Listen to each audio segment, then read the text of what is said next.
So it looks like Brittney Griner was denied, or the court rejects the appeal over her her jail term. Um, and they did some numbers, and they say she might end up having to serve the 8 years instead of 9. Like for every day, it's a day and a half, whatever math they came up with. And then they come out and they're saying that they were expecting this to happen, and they might wait until the political stuff is over so Biden can't use this as a rally cry or as a ploy to gather more votes. And she might be out, post election, December, January, or something next year. I made a video on this.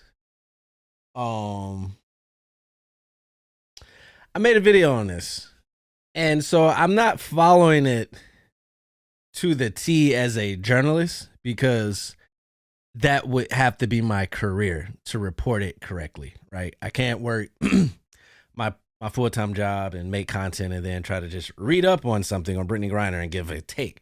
So I always try to make my takes more opinion-based just off the information I have, and not try to make it seem like I'm a scholar or I know a lot, right? So the only take that I had, the position I had with this, was that everyone was talking about the amount of hash marijuana wax, whatever it was, and it was like, that's nothing, blah, blah, blah, blah, blah. And my conversation starter was, well, we can't dictate what is too much outside of America, because, Americans, we have that reputation of going to other countries and expecting everything to flow like we do ours, expecting everything to flow like high flows here. And that's mostly out of ignorance, because most of us don't go anywhere, right? Just this mic. So that was my whole point. And then on top of that, of course, people are saying, this is a political ploy. She's been held hostage. These are things that we cannot prove. Speculation at this point, right? There's no proof. And now, they're saying that everything that's happened, they're expecting. So I'm kind of just like, can we just wait to make a big hoopla when we get to the point where they expect her to get out? Because it's like, you got everybody like, we got to wait until the court day, until the appeal. And then it doesn't go her way. And everybody's like, yeah, that's what we expect to happen. It's like, that's not what her family was expecting to happen, or her wife or anybody. Horrible situation. I can't imagine. I can't imagine being in jail, 1. 2, out of the country. 3, Russia specifically, while they're going to war. Like, anything can happen. So, I hope it works out for her. It is definitely petty for sure. But again, I'm speaking from someone who lives here and not over there. The other thing was too, that people were making a great point, which I thought was a great point, was, we have people here serving long periods of time for marijuana or things of that nature, and it's legal now. And I know Biden has put in something to free all those people, or whatever the case may be, just like he did for the student loan stuff, and then that got paused. It's just funny. Like, I don't want to be black and white. I can't think of the word is escaping me right now. When you're just expecting the worst, I forgot what that word is.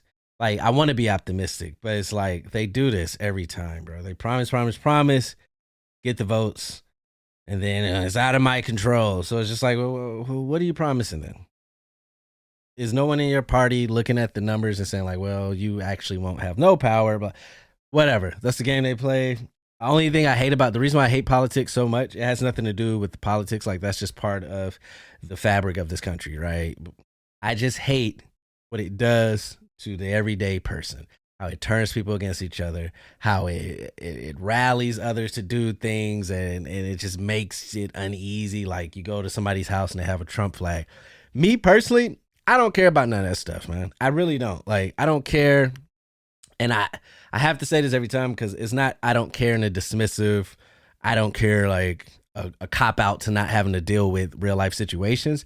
I've been caught up in it where it was BLM versus Blue Lives versus, and then you kind of step out and realize like, wait a second, of course, there are certain things and certain organizations, if somebody was like, I support the KKK, sure, right? They have a history of when to kill me, basically, people that look like me.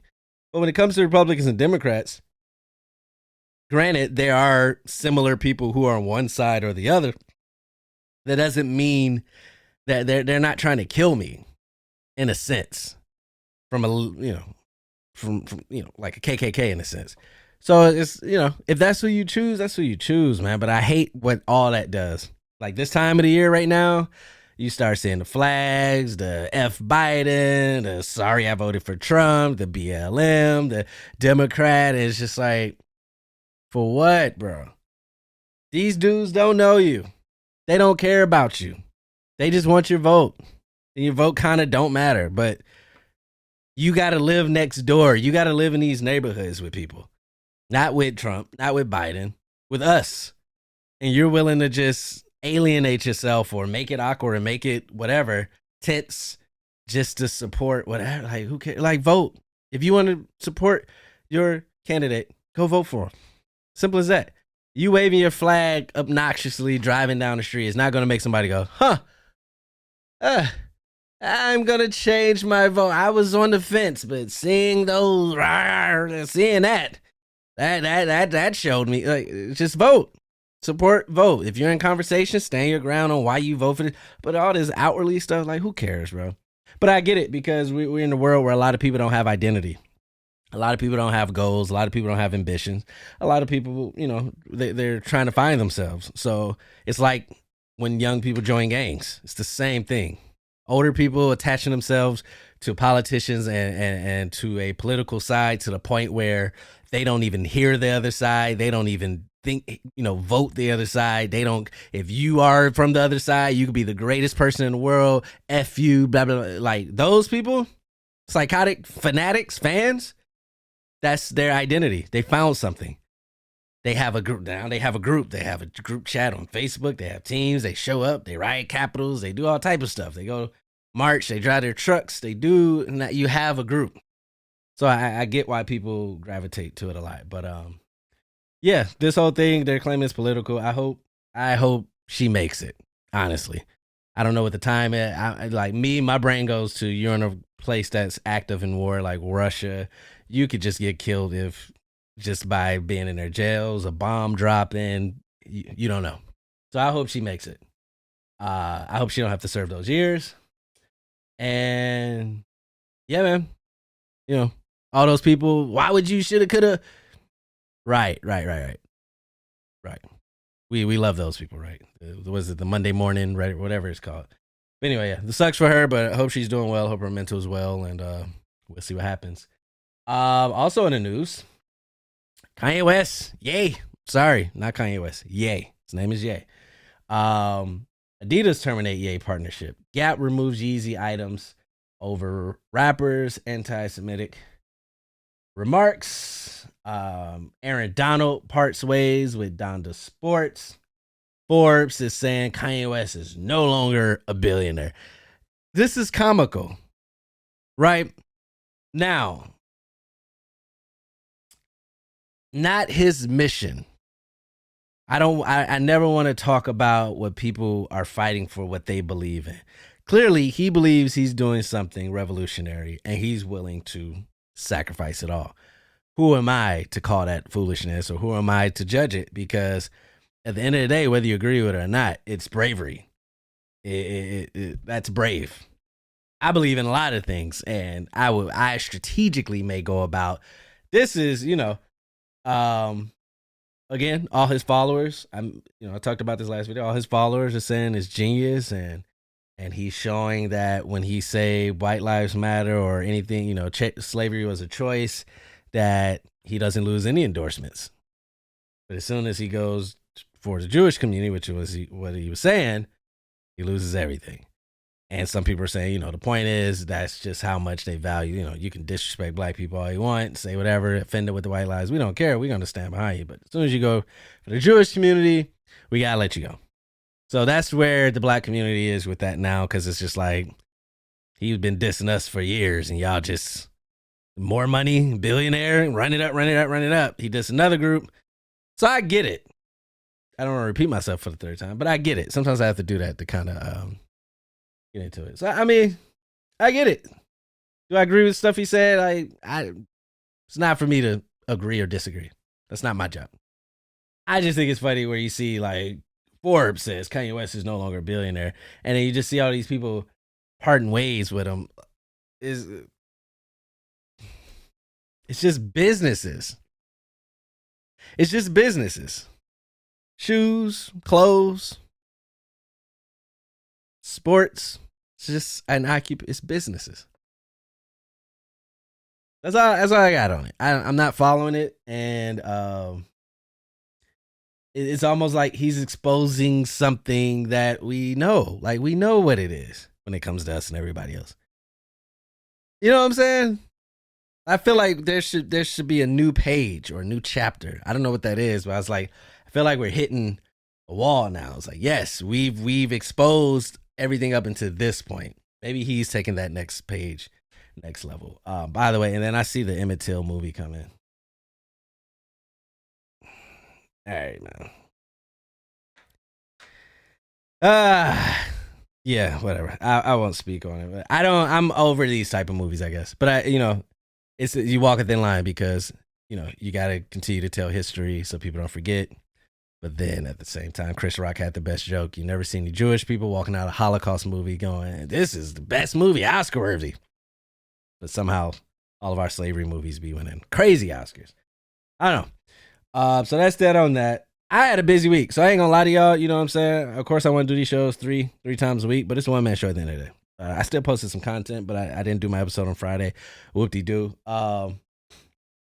Thursday, woke up, drove to Phoenix, 5-hour drive, caught my Saints against the Cardinals, Thursday Night Football. They got whooped. Chris Olave did his thing on my fantasy. I ended up winning my fantasy, by the way, too. Almost had the high score for the week. And then hotels suck. I made a video on the Homewood Suites about never staying in a bad Homewood Suite. I co-signed them on a how to travel video. I'm going to pin that up. I got to get used to where the cards go. I think it's here or here. I don't know. But you can check that video out if you need some tips on just how to start traveling. It's a weekend trip video. Horrible hotel. And so I didn't read the reviews. So we were in the hotel thinking like, oh, this lady had an attitude. Maybe she gave us a non-renovated room. Come to find out, 1 star after 1 star after 1 star after 1 star after 1 star. I should have known too. Like, you ever been somewhere new and you're getting to your hotel and it's just getting a little bit less touristy, a little bit more locally. I was like, another left. All right, cool. So we do that. We wake up Friday morning, drive back to San Diego, 5-hour drive, just to get home and, just exhausted at that point. Chill, pack our car up because the next morning, Saturday morning, pumpkin patch. And when we go out there, it's like camping or hanging out. We have canopy, barbecue grills, tables, games, kids, fun time, coolers. So we're packing our car up for that. That was Saturday from 11 to 5 in the afternoon.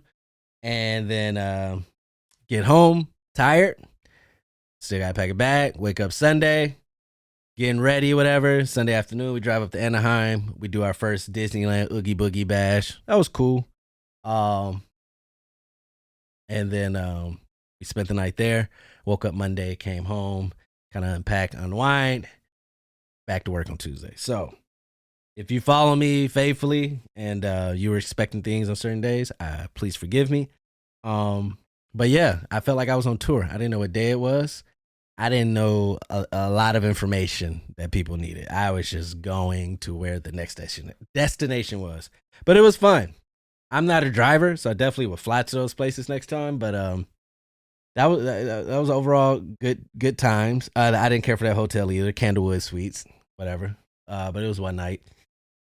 Shouts out to the Padres. They end up losing to the Phillies, but what a year. You know what I'm saying? We get Tatis back. Hopefully keep everybody intact. Might make a real run next year. I know it's going to suck trying to get tickets. See, we used to go to games because nobody cared for the Padres. You get $30, $40, $50 tickets just catching hella games. But now, let them start off hot. San Diego, man. So you know how that is. You know how California is, man. Gonna be hype BC all of a sudden, sold out. But they had a good run though. That was the first time I watched baseball into the postseason because we had a team to root for and just really started understanding the game and appreciating it. And definitely looking forward to next year to catching more games and hopefully, we can get a World Series with this squad. We got Soto, Machado, Tatis, and then you got the hometown kid pitching. The pitching is good, but good job for the manager. I think it was his first year as well. So yeah, I had an interesting 5 days. Game of Thrones finale. Wow. Or I should say House of Dragons finale. Great season. I love it. I binge watched Game of Thrones last year, so I'm glad I caught up. But I'm loving how they did it. I love how they paced it. I love the dialogue. I love shows where you have to pay attention and understand, and you have to really watch and catch things. Marvel got me trained for that, Easter eggs and stuff. So yeah, season finale was fantastic. I might start a show on that later. I need to stop doing it and just focus on what I got going right now. I think that's it. Yeah, I won both of my fantasy leagues. Got a 4-game winning streak in one league. We back winning in the other one, and my squad looking good. And yeah, man, that was fun. WhoGotTheAux.com, full episodes. Who Got the Aux Media, YouTube videos. Who Got the Aux, one word. TikTok, Instagram, Facebook. Who Got the Aux _ Twitter. Check me out there. Subscribe, follow, do whatever you need to do to keep up with as much content that you want to keep up with. I'm gonna be here regardless. Do your thing. I'll see y'all at the next one. I'm about to stop this episode and make some videos to flood the market again. See y'all next time. Peace out.